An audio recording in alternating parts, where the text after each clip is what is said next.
Hello, I'm Jennifer Colosimo, a Senior Vice President at Franklin Covey. And I'm Todd Davis, Franklin Covey's Chief People Officer. For the last 25 years, both Todd and I have worked with individuals of all ages in multiple countries to put the timeless principles from the book, The 7 Habits of Highly Effective People, into practice. The author of The 7 Habits of Highly Effective People, as most of the world knows, is the late Dr. Stephen R. Covey. Jen and I had the esteemed privilege of working directly with Dr. Covey for many years prior to his passing. Today, we are joining you virtually from our home offices, like the rest of the world is joining, so that we can bring you some concepts and principles from the habits. The principles in the 7 habits help you navigate very real problems in these challenging times, focusing on what you can influence when there is a lot that's out of your control, prioritizing in the midst of overwhelming outside forces, and preserving and even deepening relationships with your family, friends, work colleagues, even when under strain. And like Jen said, these principles are timeless. Now, the application of these principles certainly adjusts with the times we're in, but the principles of choice, of empathy, of respect, they are as relevant today as they were 30 years ago when Stephen first wrote about them. Over the next 10 episodes, we're going to cover the habits and apply them directly to you as individuals who are likely experiencing something you've never experienced before, an entirely new set of circumstances. Boy, talk about new circumstances. I mean, many of you may be working virtually for the first time, or maybe you've worked virtually for years, but virtually is now a very different definition of virtually, where you've got kids at home without a caregiver, or they're not going to school for part of the day or whatever. It's a time of great chaos in some people's lives and a lot of anxiety. And anxiety really, Todd, is a natural response. When you don't know what's going to happen, that's a natural response. We want to provide tools that help you interact effectively in the face of that anxiety. And to be clear, we can't fix the circumstances. Todd and I can't solve for challenges that require the intervention of a physician or a mental health professional. What we're offering are strategies to be as effective as possible in the midst of a challenging time.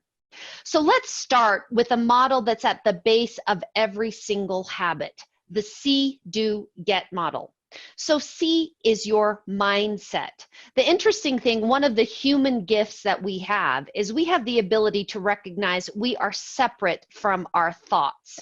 We can recognize them, we can decide if they're working for us, and we can choose to change them. So for example, right now, if I just see, my mindset is I have to wait and just react to whatever comes my way. This is chaos.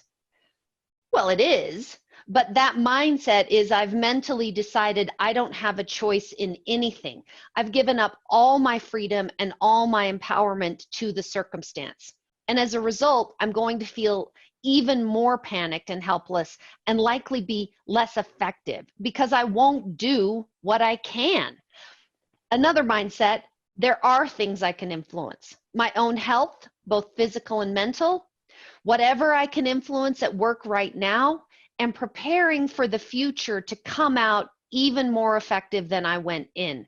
If my mindset or how I see things is my reality, then my do will be based on that, and I can open up some personal power. So just a big watch out. If your mindset isn't in alignment with the mindset we propose with each habit, the practices, the do, won't be very helpful. If you're thinking, no way, it's an old Henry Ford quote. If you think you can or think you can't, you're right. I love that, and I hate that quote. And what I mean by hate that is it is a slap in the face to say, wait a minute, there are different ways to see this. Just a real practical example that I just now thought of.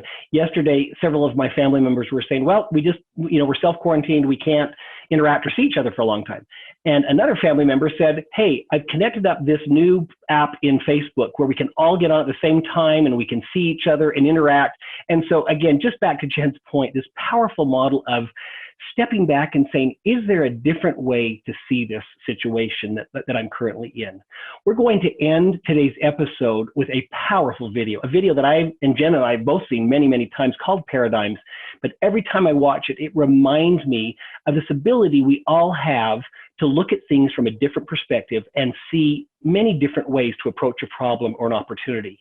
So we hope you'll watch this video, that you will share it with others, and then at the end of the video, Jen has a challenge for each of you. As you can see, our team's doing fantastic. We should have that all wrapped up by the end of the month. Okay, appreciate that. So much of what we do in our personal lives and at the office is the result of the paradigms we hold. And what we do, in turn, affects the results we get. Thanks for coming to the meeting today, everyone. The word paradigm comes from the Greek root paradigma, meaning pattern. The pattern we expect to see, or the mental image of the way things are.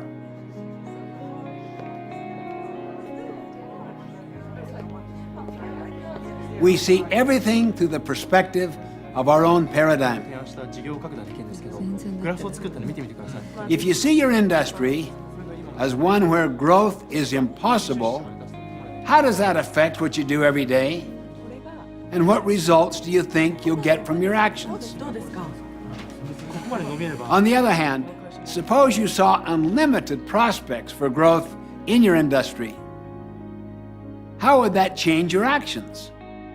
What we see, our paradigms, determine what we do, which in turn determines what we get. And unless we consciously stand apart from and examine our paradigms, we might never see that perhaps many of them are distorted, short-sighted, or just flat out wrong. I remember a mini paradigm shift I experienced one Sunday morning on a subway in New York City. People were sitting very quietly, some reading, some resting with their eyes closed. Suddenly, a man and his children entered the subway car. The children ran yelling through the car, throwing things, grabbing people's newspapers.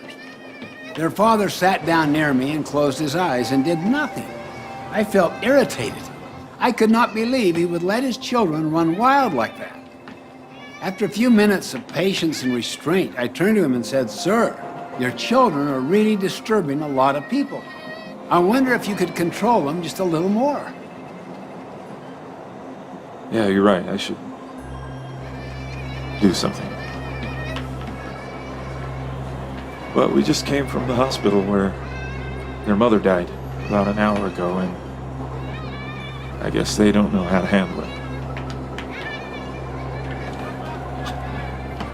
Yes, I don't know how to handle it. Can you imagine how I felt at that moment? My paradigm shifted. Suddenly I saw things differently. And because I saw differently, I thought differently. I felt differently. I acted differently. My irritation vanished. Compassion flowed freely. I wanted to help instead of criticizing and complaining. Once you see things as they really are, you'll think, feel, and act differently. And you'll do it automatically, spontaneously. Can you see why paradigms are deeper than attitudes and behavior? If you want to make minor changes in your life, work on your behavior. But if you want to make significant quantum breakthroughs, work on your paradigms. So your assignment before our next episode is to really be conscious of your paradigm, the way you're seeing things. Write it down, stream of consciousness. What is in your mind about the current situation? What are you feeling? And is there anything about that you can reframe? Look for every opportunity to write it down and reframe it in a differential way.